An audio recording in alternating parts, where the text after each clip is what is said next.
about whether or not constitutional protections are being extended to all people in light of Donald Trump's campaign commitment to start the largest deportation plan in the history of the United States.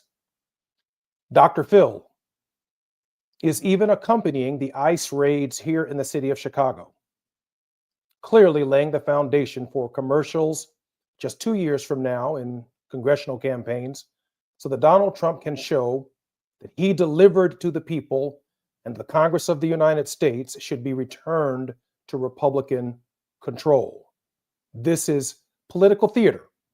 It's also very serious because there are very serious issues at stake.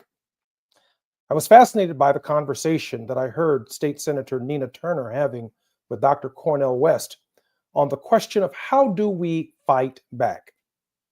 Senator Turner has recommended that we begin a national boycott of Target.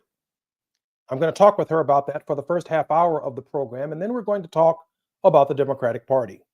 Throughout her career, State Senator Nina Turner has embraced a no-nonsense attitude toward confronting the problems that face our communities and states on a daily basis. As an outspoken advocate for the disenfranchised and underrepresented, Nina Turner is our very special guest on the Jesse Jackson Jr. Show. Nina, welcome to the show. It is a pleasure to join you, Congressman. Nina, you've raised concerns and you're calling, along with others, for a national boycott of Target. You've compared it to the significance of the Montgomery bus boycott. Share with our listeners and our viewers what you want them to do and why. Well, it is important that we withhold our dollars. Our purchasing is our power. And so very reminiscent to some of the tactics that were used during the Montgomery bus boycott. I mean, you and I know, and some others know, what they had to endure was much different, much deeper, but they marshaled the courage. And that is really why I'm using that as an example, because if they can marshal the courage for 381 days to walk to work, to carpool to work, to get pulled into offices and threatened to be fired if they participated for justice, for people to physically die during this time because of white supremacy, then how dare we say that we can't boycott Target or any other place for days, for months? I mean, that was over a year for them, but can we try to get through 1 month?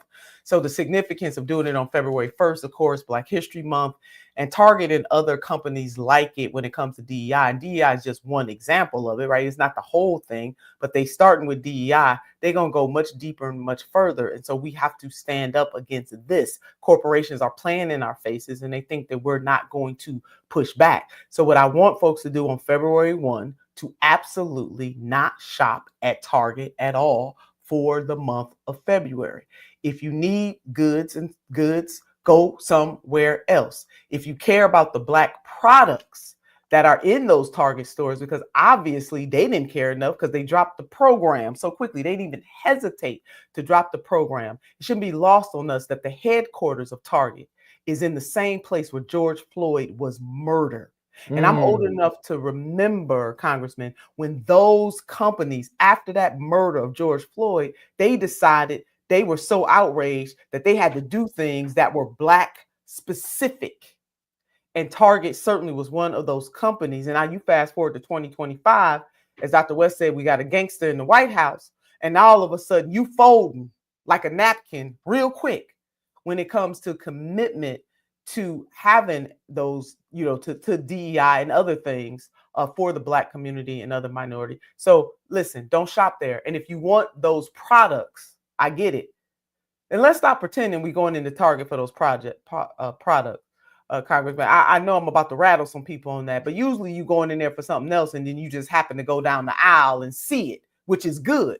I'm not saying it's not good, but for all these folks who clutching pearls about how it's going to hurt those Black companies, what Target is doing is going to hurt those Black companies. So if you want to buy those Black products, and we should, those Black owned products, then we should go directly to the websites of those companies and cut out the middleman. To be clear, I absolutely support what you're doing, and I hope this catches like wildfire across the country Certainly, there are Black products. Certainly, during African American History Month, we're asking African Americans to not shop at Target, to withdraw our enthusiasm.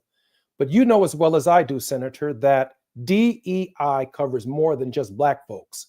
There are women owned businesses, there are other LGBTQ communities that Target once had sections advertising multiculturalism and diversity. These groups should join the Target boycott as well. They absolutely should, Congressman. Yes, we know that. That's another debate going on online in the Black community. And I get it. It was the same thing with affirmative action that's been struck down by the United States Supreme Court, but I'm put that in the parking lot. DEI, again, is symbolic for the other rollbacks that companies like Target and the Trump administration are going to try to do. So I don't want folks to get caught up in that. It is statistically true. The numbers are there that DEI programs did not benefit Black people to the level that they should. It is a fact that race-based affirmative action did not benefit Black people to the level that it should have. We got all that. We get it. There's a however here. This is a call to action that we could utilize to fight a larger fight. So don't get tripped up on DEI. We're going to call out all the other things while we calling out the lack of commitment. And I agree with you, Congressman, that all the other marginalized groups should join in this fight to boycott, because we got to be together when it comes to justice. And a finer point that I need people to understand and try not to get offended by. Black liberation is, once Black folks are liberated, everybody's liberated. That's right. That's right. And that's just that Civil Rights Act, Voting Rights Act, any deep-seated social justice, political justice, economic justice movement, just even moving just a little bit that this country has ever had, has always been tied to Black liberation. And when they come for Black folks, to your point, you just made the point, Congressman, when they come for the Black folks, they're coming for everybody else. I'm Jesse Jackson Jr. This is the Jesse Jackson Jr. Show. You're listening to Senator Nina Turner when we come forward.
I'm Jesse Jackson Jr. Welcome back to the Jesse Jackson Jr. Show. My very special guest is none other than Senator Nina Turner. Senator Turner is leading a national effort to target for rolling back DEI programs that include, under the rubric of affirmative action, extending equal protection under the law to all of those of us who are consumers who shop at Target. Certainly, we should do business. We have been doing business with Target. We've been buying products from Target, but Target has said they don't want to do business with us.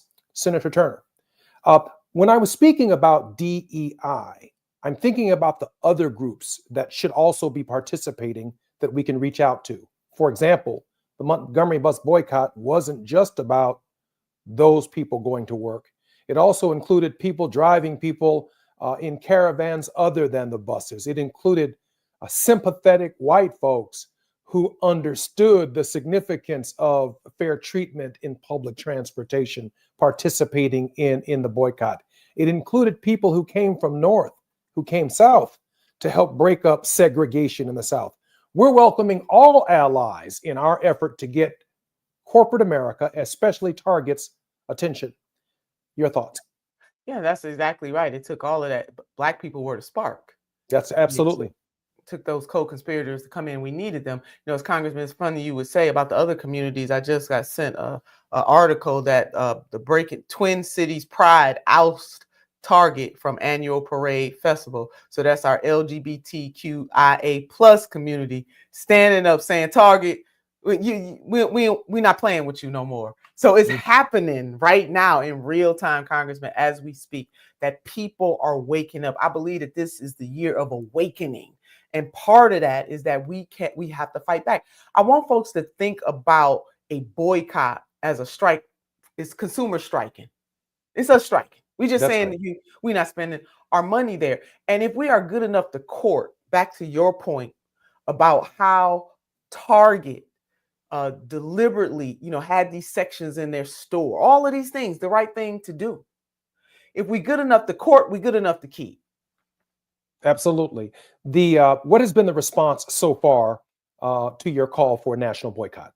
I mean, it has been an overwhelming response, both on social media, but also to me personally. People I haven't talked to in years have reached out to me to say we are in absolute support of what you are doing. Some of the more progressive organizations are signing on. So I want folks to stay tuned for more.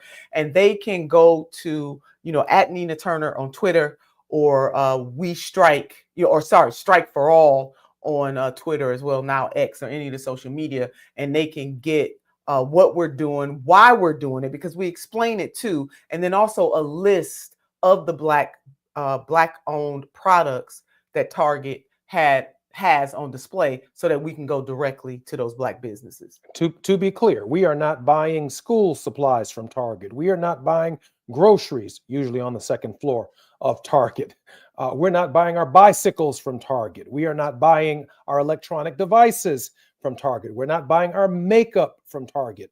We're not buying anything from Target, and we don't want to see you in those stores.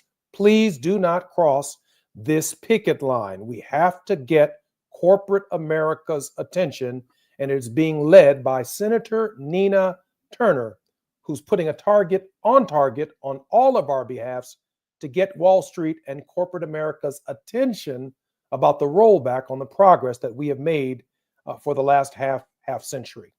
It's really amazing to me that not long ago, just I guess 3 or 4 years ago, Target announced a diversity, equity, and inclusion program.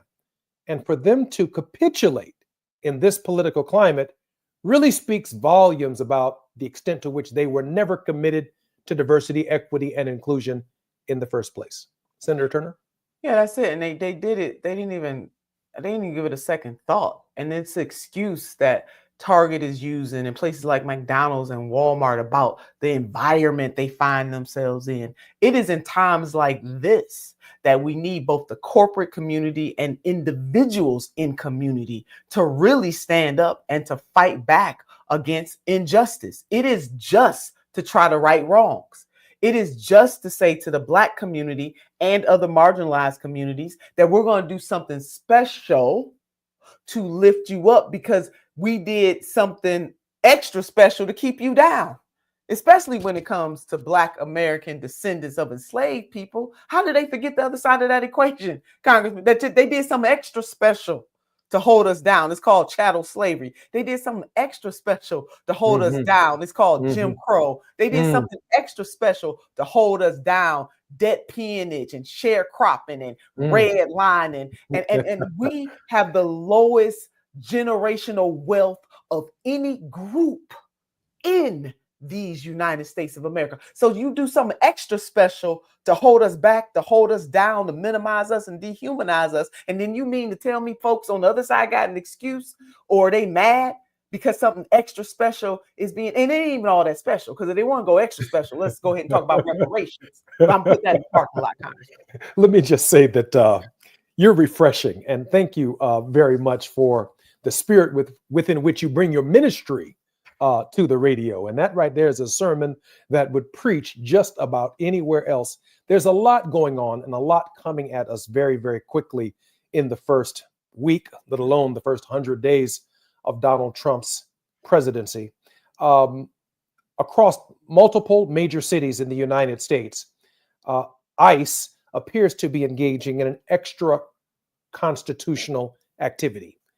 Nina, share with your thoughts about, well, Dr. Phil in Chicago, now traveling embedded with an ICE body of officers as they round up immigrants. It seems to me politically, as a former senator yourself and as a former congressman, it's almost as if this is a bad reality television show that is being recorded for reality television purposes, which could be used against Democrats in the upcoming election to regain control of the Congress.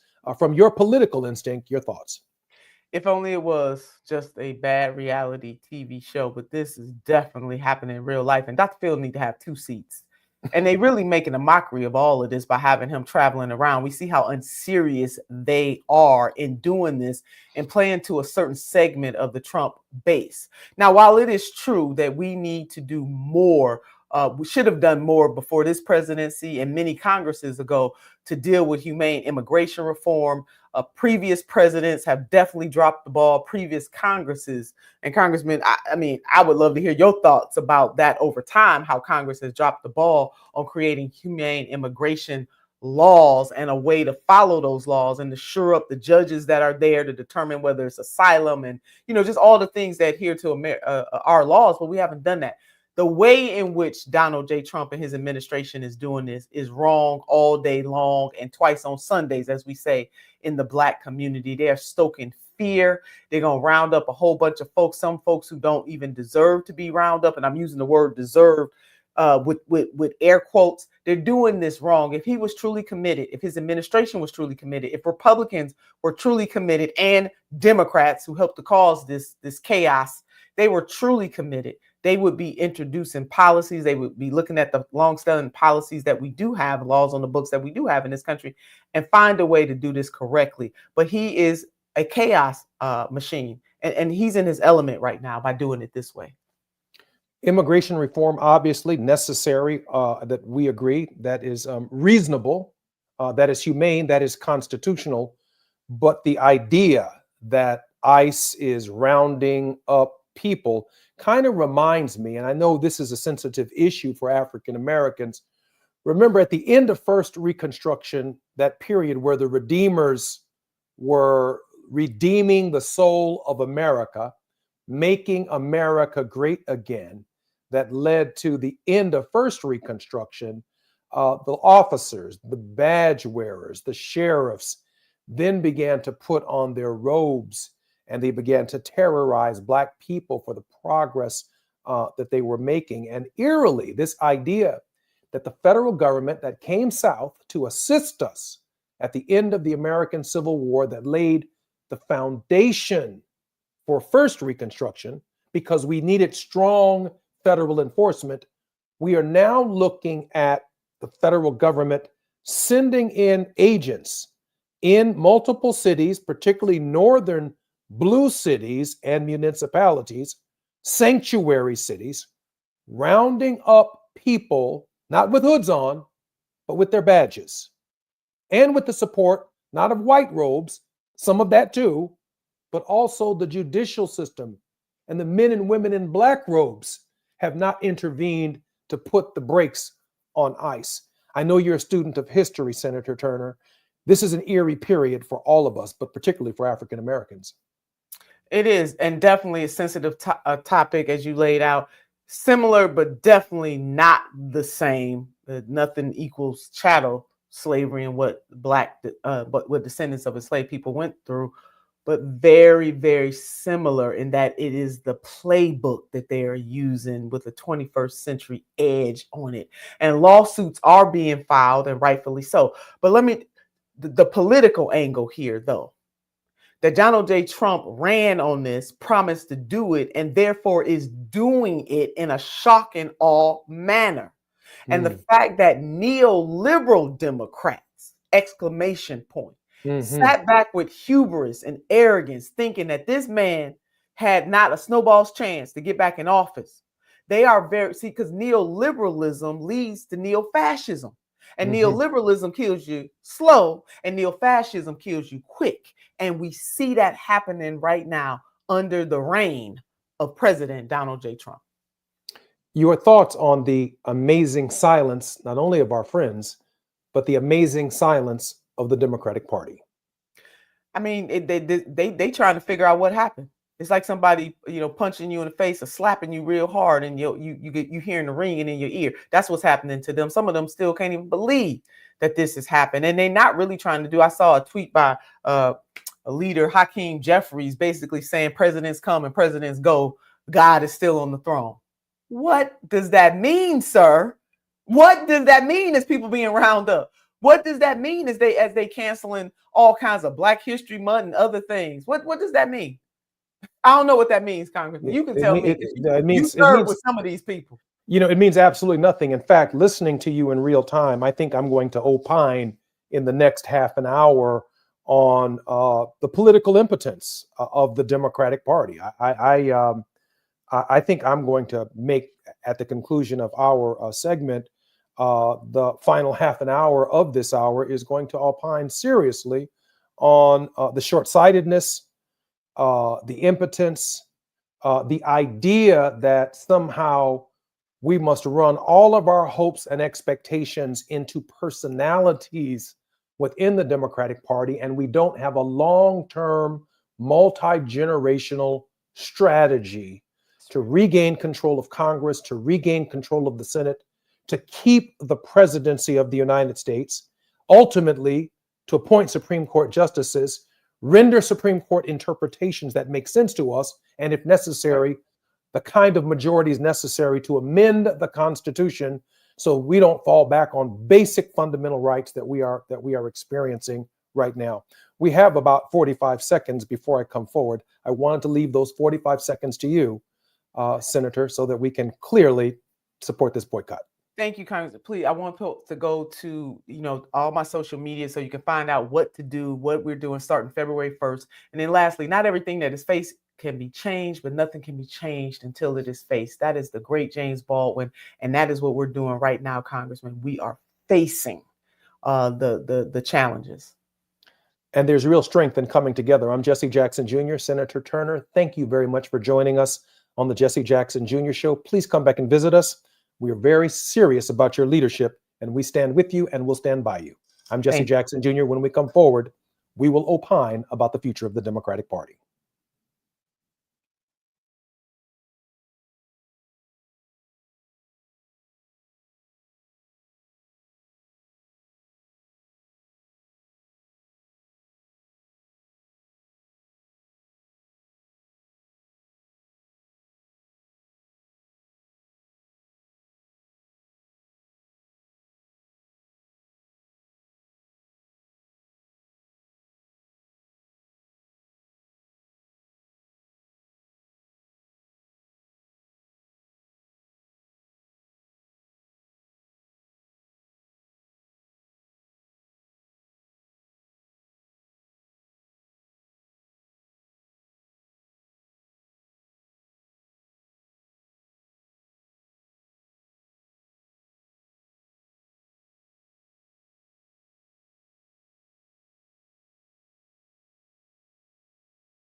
I'm Jesse Jackson Jr., and welcome back to the Jesse Jackson Jr. Show.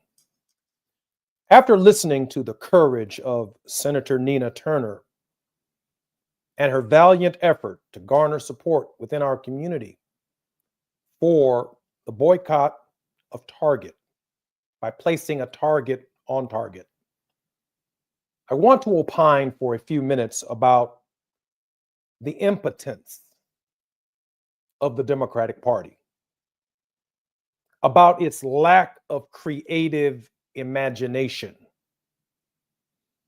I'm 59 years old. The Democratic Party lacks imagination,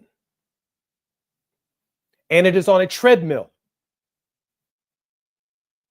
that seemingly never stops and creates a perpetual wilderness experience for everyone who votes for it. We're already training the next generation of impotent Democrats.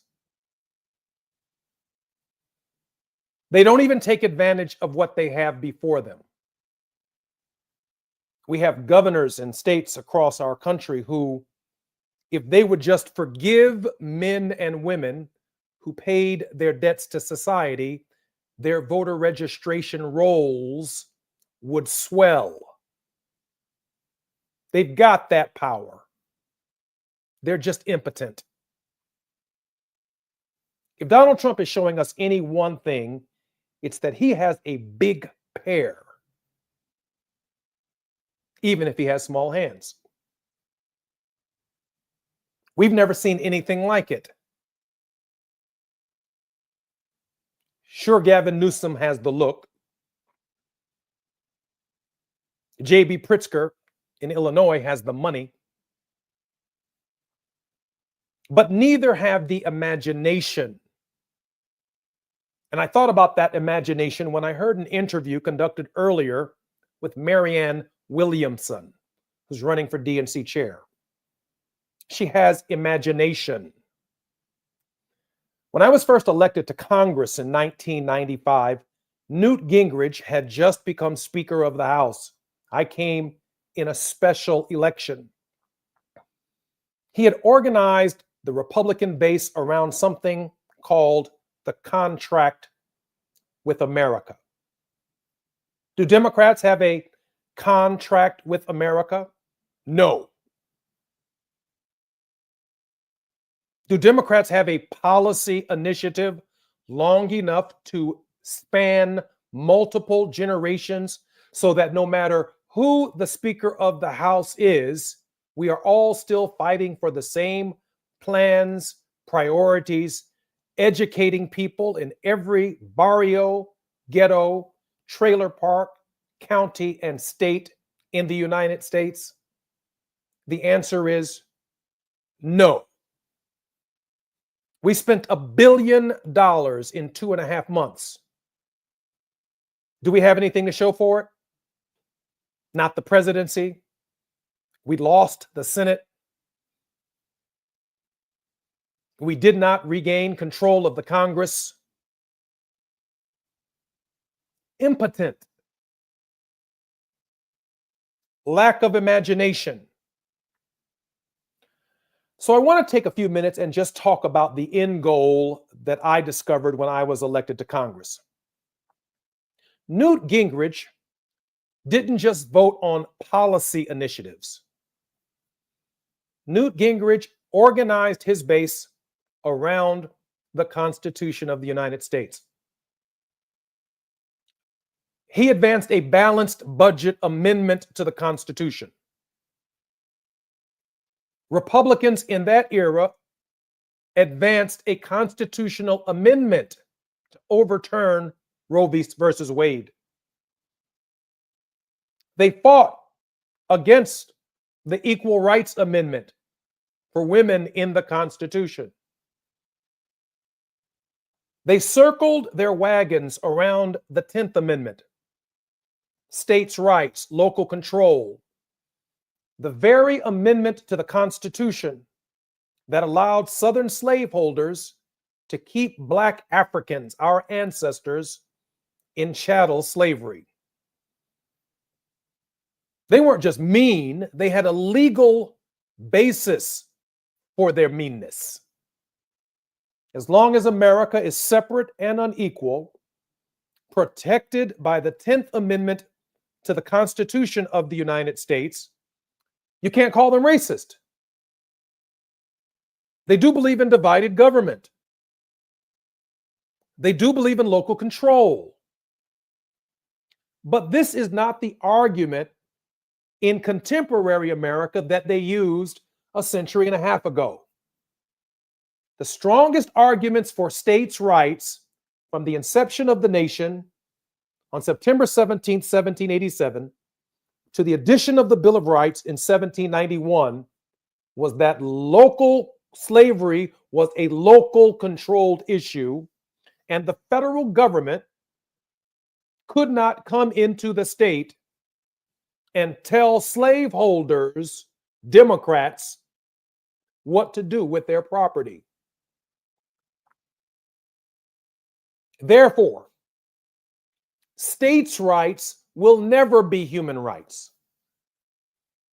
Because if slavery is a state's right, we have a right to be a slave in Georgia, a right to be a slave in Alabama, a right to be a slave in Tennessee, in Mississippi, a right to be a slave in Virginia or South Carolina or North Carolina.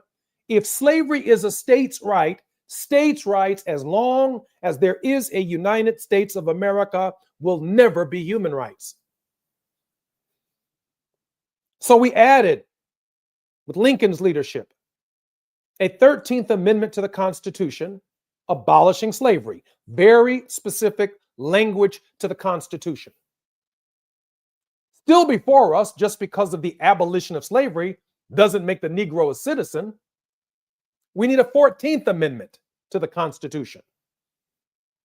The very amendment that ICE is taking advantage of as it moves immigrants out of the nation.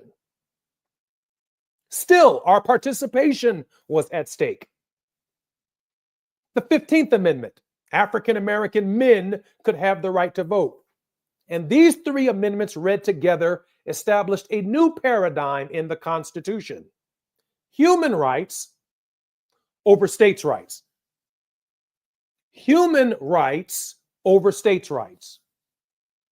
This era seeks to return us to states' rights. It empowers DeSantis. It empowers Abbott. It empowers the states while they seek to diminish the significance and the role of the federal government. But we come from the paradigm as African Americans that to overcome states' rights, we must add new human rights to the Constitution. Democrats will tell you that you should support a personality in 2 years to be in charge of the Congress. But Democrats are not fighting for the constitutional right to provide an education of equal high quality for every American. To accomplish that goal, we as a nation would need 2/3 of the Congress, 3/4 of the states, an amendment to the Constitution for a major economic development program that no president, no Congress, and no Senate could ever take away from us. I'm going to continue to opine when we come forward. You're listening to the Jesse Jackson Jr. Show, and I'm Jesse Jackson Jr.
I'm Jesse Jackson Jr., and welcome back to the Jesse Jackson Jr. Show. Continuing to opine. To get out of slavery, we have to amend the Constitution on the question of chattel slavery. If not, the country always slips back into states' rights. I'm going to say that again. To get out of slavery, the Emancipation Proclamation is not enough. We have to amend the Constitution of the United States to keep the states from slipping back into a form of slavery. As long as education is a state's right, our children are in a form of slavery, state by state by state. And that's why they get to rank the best state all the way down to the 50th worst state in education, because on the question of an equal high quality education, the Constitution is silent on the question of education, and therefore it's a state right. It's a county right. It's a city right. It's a local right. All subject to local property taxes, schools where property taxes can be paid by large corporations, including the tech industry. They have swimming pools, Olympic-sized swimming pools, tennis courts, martial arts instruction, football, basketball, baseball, male and female sports for their high school students. Some schools, more coaches or just as many coaches as they have teachers, because the property taxes are not the only source of revenue for schools. It's also the industries in those local communities that pay money into the local pool for public schools. But if you live on the south side of Chicago, or certain sides of Los Angeles, or certain parts of California, Alabama, Mississippi, where there is no major tech contributor, we have no swimming pools whatsoever. Our boys and girls will never be in the Olympics for swimming. So we deserve a constitutional right to a public education of equal high quality. That means more than electing Hakeem Jeffries Speaker of the House. We need 2/3 of the Congress, not just 218 votes. We need 300 members of Congress to amend the Constitution of the United States, or more. And most importantly, the second part of the amendment says this: and the Congress of the United States shall have the power to implement this article by appropriate legislation, because one legislative body must build the interstate system from one state to the other side of the union. One legislative body must determine the gauge of railroad tracks. One legislative body must determine how long or how short runways are for airplanes in one city to take off and land in the next city. When it comes to building airplane, and when it comes to air travel, and when it comes to driving on interstate highways, when it comes to trucks driving on interstate highways, we build a more perfect union. All of those are subsidies to industry. When it comes to providing health care for everybody, oh, that's a state's right. It ain't in the Constitution, so we end up with inadequate health care. And the court gets to say, because the Constitution is silent on health care, it must be a state right. The states have to provide you with health care, not the federal government. The states have to provide women with equality, because the Constitution is silent on the question of equality for women, and therefore it must be a state's right. And since the Constitution was silent on the question of slavery, they said it was a state's right, and that the federal government did not have the right to come into their states and tell them what to do with their Negroes. But the second part of each of these amendments also matters. And the Congress shall have the power to implement these articles by appropriate legislation. Appropriation and legislation, which requires ways and means to pay for building tens of thousands of first-class schools, training tens of thousands of top-notch teachers, training tens of thousands of basketball coaches, tens of thousands of football coaches. Every school in this country should be teaching Spanish, a Spanish teacher or several of them, a French teacher, a Latin teacher, a calculus teacher, a geometry teacher. Some schools can't be teaching foreign languages while other schools don't teach foreign language. And every American citizen needs the constitutional right to be able to say they have that kind of public school over there. Why can't we have one where we live? They have to go to court with a remedy to make the state legislatures treat all communities the same. That's imagination. We should be supporting a political party that sees that we need not a simple majority where we always have to negotiate with the Tea Party or the MAGA Party. We need 2/3 of the Congress. And we need 3/4 of the states on our side to overcome the limitations of states' rights and add new human rights to the Constitution. It took me 5 years when I was in Congress to write this book. Look how thick that is. 5 years. And in this book, I proposed 9 new amendments to the Constitution. Someone said, Jesse, that's impossible. I said, it wasn't impossible to add the Bill of Rights to the Constitution. That was 10 amendments. But I did concede that one amendment took 200 years to add to the Constitution. That's the amendment that increased the pay of members of Congress. I can't blame the American people for taking their time on making that happen. Another amendment, however, took 10 years. Another amendment took 10 months and 100 days to amend the Constitution of the United States. The impotent Democratic Party struggles from lack of imagination. And therefore, we just go every 2 years, while the march of Donald Trump and the MAGA crowd has been from the Civil War to the present.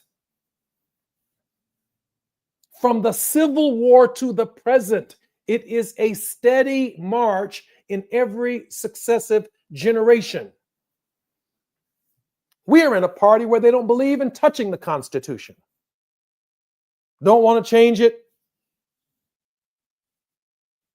Can't get out of states' rights. Nothing like a Democrat who we vote for arguing for a states' rights system that is incapable of building a more perfect union for all Americans. There is a way out of this mess. We're going to have to come up with some kind of answer to the question of impotence, some kind of political Viagra. Yeah, that's it. Something to give us a little spine, restore our integrity and our pride. Fight for something bigger than ourselves. Fight for something bigger than Democratic personalities. We need to amend the Constitution. We need to guarantee equality for women. We need to guarantee an equal high quality education. We need to guarantee healthcare of equal high quality. We need a clean, safe, and sustainable environment as a constitutional amendment. We cannot save the environment or clean up the environment one state at a time. It doesn't make sense. I'm Jesse Jackson Jr. You've been listening to the Jesse Jackson Jr. Show. When we come forward, we have so much more to talk about. I'll see you tomorrow.